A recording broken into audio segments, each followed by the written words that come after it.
வயநாடு பற்றி பேசும்போது எல்லோரும் நினைப்பேன் கொஞ்சம் நான் லேட்டாக வரேன், நிறைய பேர் வயநாடை பற்றி பேசுகிறாங்க. நான் இப்போயும் சொல்கிறேன், வயநாடு மாதிரி இன்னும் எத்தனையோ கிராமங்கள் உலகம் பூரா ஏதோ ஒரு பிரச்சனையில் மடிஞ்சிட்டு தான் இருக்குது, இறந்துட்டு தான் இருக்காங்க, குடும்பத்தெலாம் பிரிஞ்சுட்டு தான் இருக்குது.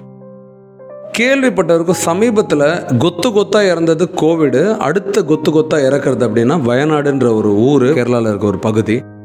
இந்த பகுதி பார்த்திங்கன்னா இயற்கை சூழலில் மலையெல்லாம் சுற்றி அழகாக இருக்கும் போது நடுவில் வீடுகள்லாம் கட்டி ரொம்ப ரொம்ப அன்பான மக்கள் எல்லோரும் வாழ்ந்துட்டு இருக்காங்க. இன்றைக்கி அங்கே மரண ஓலங்களும் ஒரு ஆம்புலன்ஸ் சத்தங்களும் கதறி அழுவுறது. ஒரு அப்பா தன்னோட பொண்ணோட கை மட்டும்தான் கிடச்சிருக்கு, அந்த கைக்கு இறுதி அஞ்சலி செலுத்துகிறாங்க, அதுக்கான ப்ராசஸ் பண்ணுறாங்க.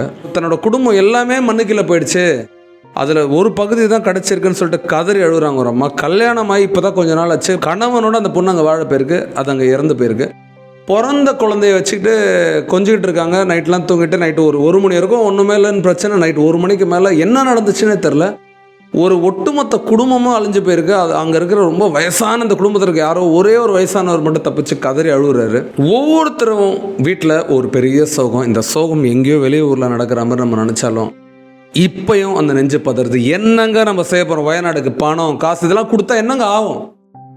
யோசிச்சு பாருங்க, குடும்பமே இல்லாத இழந்தவனுக்கு இப்போ தேவை என்னென்னா, இதெல்லாம் எவ்வளோக்கு எவ்வளோ தேவையோ நிச்சயமாக கேரளா கவர்மெண்ட் அதை பண்ணிட்டு தான் இருக்காங்க. அதை விட ரொம்ப ரொம்ப பெருசு என்ன சப்போர்ட் இப்போ தேவை அப்படின்னா, தே நீட் மாரல் சப்போர்ட், ஒரு மென்டல் சப்போர்ட். எல்லாம் சரியான போய் தான், அது எதுவுமே சரியாகாது, எதுவும் மாறுது. ஆனால் நிச்சயமாக கடந்து வந்து தான் ஆகணும். இறந்தவர்கள் பற்றி நினச்சிக்கிட்டே இருந்தால் இறந்த காலத்திலே நம்ம அங்கே தேங்குறதோட அடுத்த நிலையில் நம்ம உயர்ந்து வரணும். எத்தனையோ பேர் வீட்டில், எத்தனையோ பேர் கோவிடில் இறந்தாங்க, எத்தனையோ பேர் வீட்டில் கேன்சரில் இறக்குறாங்க, எத்தனையோ பேர் வீட்டில் உடம்பு சரியாக இறக்குறாங்க, எத்தனையோ பேர் நல்லா போனார் எங்கள் அப்பா திடீர்னு திரும்பி வரலன்னு சொல்லிட்டு. ஒவ்வொருத்தருங்களும் இழந்தவங்களுக்கு மட்டும்தாங்க அந்த வலியும் வேதனையும் தெரியும். இந்த நிமிஷம் நான் ஃபஸ்ட்டு வயநாட்டில் இருக்கிற எல்லா பீப்புளுக்காகவும் நான் மனசார அவங்களோட ஆன்மா சாந்தி அடைன்னு சொல்லிட்டு மனசார நான் அவங்களுக்காக வேண்டிக்கிறேன். நிச்சயமாக நான் பண்ணுற கிராமத்தில் பண்ணுற எல்லா ஃபுட் சர்வீசஸ்லேயும் அவங்களோட ப்ரேயர்ஸும் இருக்குது, அவங்க பேரும் சொல்லி நிச்சயமாக நான் அவங்களுக்கு அஞ்சலி செலுத்திக்கிட்டு தான் இருக்கேன். இதே சமயம் வயநாட்டில் இத்தனை துன்பங்கள் நடுவில் ஒரு பாட்டி ஒரு சந்தோஷமான ஒரு ஸ்டோரி சொல்கிறாங்க. நைட்டு நான் இதுலேருந்து தப்பிச்சு என் பேத்தியை கூட்டு நான் உள்ளே போயிட்டுருக்கேன், அந்த தண்ணியில் தப்பி காட்டுக்குள்ளே நான் அப்படியே போகிறேன். அங்கே ஒரு காட்டு யானை நிற்குது. காட்டு யானையை பார்த்து நான் கதறி அழுகுறேன், என்னை எப்படியாவது விட்டுடு, என்னை ஒன்றும் செய்யாது, என்னையும் என் பேத்தியை அழுகுறேன். அந்த காட்டு யானை இரவு முழுக்கும் கவர்மெண்ட்லாம் ரீச் ஆகிறதுக்கு முன்னாடி அந்த யானை ரீச் ஆகுதாங்க.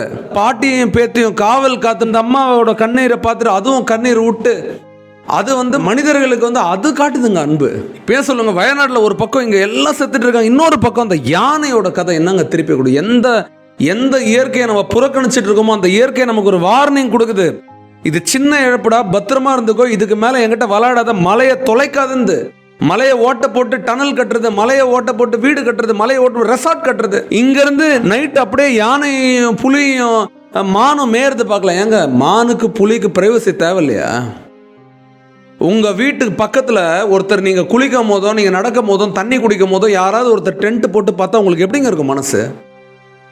இயற்கையும் அதே மாதிரி தானுங்க. இயற்கைக்கு ஒரு பிரைவசி தேவைங்க. செடியும் ஒரு உயிருங்க, மரமும் ஒரு உயிருங்க. செடி பிடிச்சிட்டு இருந்த மண்ணு தான் இவ்வளோ நாள் காப்பாற்றிட்டு இருந்துச்சு வயநாடு. ஒவ்வொரு வீடு வரும்போதும் மரத்தை வெட்டுறாங்க, சின்ன சின்ன ஸ்கொயர் ஃபீட் ஏரியாவை போட்டு விற்கிறாங்க, ஃப்ளாட் போட்டு விற்கிறாங்க, காட்டெல்லாம் அழிச்சு தோட்டம் போட்டுட்டு இருக்காங்க. தோட்டம் எதுக்கு? மனுஷனோட கன்சூம்ஷனுக்கு. அப்போ மிருகம் எதை கன்சியூம் பண்ணோம்? நீங்கள் கன்சியூம் பண்ணுறதுக்கு கிராப் சேர்க்குறீங்க, மிருகம் கன்சியூம் பண்ணுறது ஃபாரஸ்ட் தவிர ஏதாவது இருக்கா? ஒரு யானை உள்ளே பூந்துருச்சுன்ற ஊருக்குள்ளே, யானை ஊருக்குள்ளே பூந்துருச்சா நீ ஊருக்குள்ளே பூந்துட்டியா? நீ ஊருக்குள்ளே போனதுக்கு யானைக்கு நியூஸ் இல்லை, ஆனால் யானை வந்துருச்சுன்னா யானை பெரிய நியூஸு. ஒரு சிறுத்தை ஒரு குழந்தைய கொல்ல வருது, அந்த அப்பா சிறுத்தையை கொன்னுடுறாரு, அவர் ஒரு ஹீரோவாக போர்ட்ரே பண்ணுறாங்க ஒரு சோஷியல் மீடியாவில். சிறுத்தையாக அவர் தன்னோட பொண்ணுக்காக கொண்டுட்டார், ஏன் கொல்லக்கூடாதுன்னு நான் இப்போயே சொல்கிறேன். அந்த சிறுத்தையோட இடத்த தான் நம்ம ஆக்கிரமிச்சிட்டு இருக்கோம். இதெல்லாம் காடாக இருந்தது, இதெல்லாம் மலையாக இருந்தது, மனிதர்கள் கம்மியாக இருந்தாங்க. மனிதர்கள் குட்டி மட்டும் போடல, மனிதர்களோட ஆசை ரொம்ப அதிகம், பெருசாக பண்ணோம். எத்தனை ட்ரெயின் ப்ராஜெக்ட் இது பத்தாதுன்னு சொல்லிட்டு விண்வெளி கிளம்பிட்டாங்க. மாசில் உயிர், ஏன் இது அழிச்சது பத்தாது, மாசே போய் அழிக்கணும். மனுஷனோட மூளையில் சிப் போட்டுட்டு இருக்காரு, சிப்பு போட்டு ரிசர்ச் பண்ணிட்டு இருக்காரு. இந்த வருஷத்துக்குள்ள கிட்டத்தட்ட 20 பேருக்கு மேலே நான் சிப்பு போட்டு ரிசர்ச் பண்ணி. இதெல்லாமே ஆபத்துங்க. இயற்கைக்கு புறணா போகிறது எல்லாமே ஆபத்து. இயற்கை ஒரு பக்கம் வார்னிங், ஒரு பக்கம் ஹெல்ப் பண்ணிடுச்சு. யாரும் ஒரு பாட்டிக்கு ஒரு பேத்திக்கு ஹெல்ப் பண்ணதை நம்ம பார்க்குறோம். எத்தனையோ பேருக்கு இயற்கை ஹெல்ப் பண்ணியிருக்கு. இப்பயும் எந்தெந்த ஏரியாலாம் மரங்கள் இருந்தது அந்த ஊர்லாம் தப்பிச்சிருச்சு. படிச்சிங்களா இல்லையா? அப்போ மரங்கள் எவ்வளோ இம்பார்ட்டண்ட்டு. இதை முன்னே கண்ணிச்சு தான் அப்துல் கலாம் இதை சொல்லிட்டு இருந்தார். அவர் சொன்னதெல்லாம் பெருசு இல்லைன்ற மாதிரி புறக்கணிச்சுட்டு தான் இருக்கும். சரி, இந்த நிமிஷம் நம்ம பண்ண வேண்டியதெல்லாம் ஒன்றே ஒன்று தான். நான் எப்பயே சொல்கிறேன், போதும் டெவலப்மெண்ட், போதும். பெரிய பெரிய வண்டி, பெரிய பெரிய ரோடு, பெரிய பெரிய ட்ரக்கு, டனல் எல்லாம் போதும். கோடி கூட சம்பாரிச்சு என்னங்க பண்ண போகிறோம்?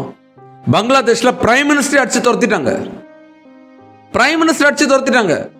இந்தியாவுக்கு தஞ்சை அடைகிறாங்க, இங்கேருந்து யூகேக்கு லெட்டர் போடுறாங்கன்னா அங்கே போன யூகேக்கு மேல் அனுப்புகிறாங்கன்னா அங்கே போய் எனக்கு அங்கே தஞ்சை கொடுங்கன்னு. ஏன்? வேலையின்மை, வேலை வாய்ப்பு இல்லை. தனக்கு தெரிஞ்சவங்களுக்கு மட்டுமே வேலை கொடுத்தா இதான் நடக்கும். தனக்கு தேவையான ஆட்களை மட்டும் வளர்த்து விட்டா இதான் நடக்கும். எங்கே வேணாலும் எது வேணாலும் நடக்கும். அங்கே ஒரு ஹோட்டலில் 24 பேரை எரிச்சு கொண்டுடுறாங்க. ஒரு பெரிய கல் எங்கே விழுந்துச்சு?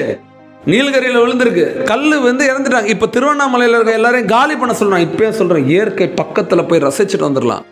இயற்கை ஆக்கிரமிக்கணும்னு நினச்சா இதை விட மோசமான தண்டனைகள் வரும். இப்பயே சொல்கிறேன், அடுக்குமாடி கட்டடத்தில் இருக்கிறவங்களாம் ஜாக்கிரதையாக இருங்க. உங்களுக்கு சேஃப் இல்லை. கொச்சன்னு கூட்டங்கள் நிறைய இருக்கிற ஏரியாவில் ட்ராவல் பண்ணுறது சேஃப் இல்லை. பெரிய பெரிய புண்ணிய ஸ்தலங்களுக்கு இந்த கூட்டத்தில் போகணுன்னு அவசியம் இல்லை. முக்கியமாக வயசானவங்களும் குழந்தைய ரொம்ப ரொம்ப ஜாக்கிரதையாக இருக்கணும். தயவு செய்து பார்த்துக்குங்க. சரி, என்ன கன்க்ளூஷன் சக்தி என்ன தான் சொல்ல வரேன்? நான் இப்போயே சொல்ல வரேன், டெவலப்மெண்ட்ன்ற பேரில் இயற்கையை சுரண்டாதீங்க. சில பேர் வெறும் மைக்கில் மட்டும் பேசிட்டு இதை விட்டுறீங்க. பாலிசிஸை மேக் பண்ணுங்க. நான் ஒவ்வொரு பொலிட்டிக்கல் லீடர்ஸ்க்கும் சொல்கிறேன், kindly prepare policy not to hurt. இப்போயே சொல்கிறேன், கேரளா வந்து அவ்வளோ வந்து இயற்கை சீற்றம் பண்ணாத ஊர். கேரளாவே அந்த நிலைமையில் இருக்கும்போது இயற்கையை மொத்தமாகவே சுரண்டி யூஸ் பண்ணுற எத்தனையோ ஸ்டேட் இந்தியாவில் இருக்குது. நான் தமிழ்நாடை மட்டும் சொல்ல, தமிழ்நாடாக இருக்கட்டும், மும்பையாக இருக்கட்டும், முக்கியமாக இந்த கடலோர பகுதியில் இருக்கிறவங்களாம் இன்னும் ஜாக்கிரதையாக இருக்க வேண்டும். அப்போ என்ன பண்ணலாம்? இந்த நிமிஷத்துலேருந்து இயற்கையை நம்ம காப்பாற்றினா இயற்கை நம்மளை காப்பாற்றும். இயற்கையை வெட்டுறதோட இயற்கையை திருப்பி புதுப்பிக்க வைப்போம். எல்லாரும் ஒரு பாலிசியை கொண்டு வரணும். கவர்மெண்ட் வீட்டுக்கு ஒரு மரம் நிச்சயமாக நடணும்.